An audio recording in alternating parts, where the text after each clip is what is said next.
Со школьных времен активно занимался спортом, масс-рестлингом, волейболом и вольной борьбой и другими видами спорта.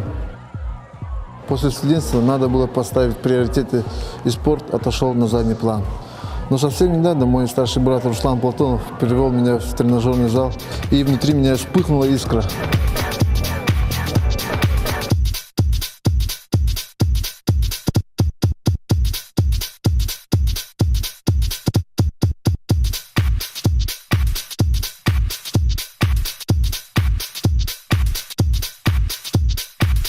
И я понял, спорт – это мое.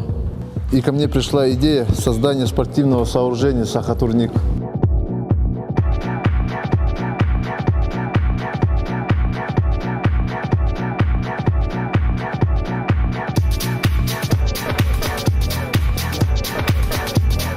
Мы занимаемся изготовлением спортивного инвентаря. Это будет большим шагом для развития якутского спорта. В планах есть создание своей линии тренажеров и открытие нового фитнес-клуба с нашим оборудованием.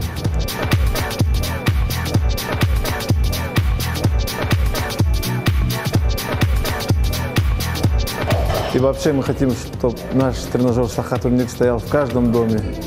Надо приучать детей к любви к спорту с малых лет. Здоровые дети, здоровая нация. Занимайтесь спортом.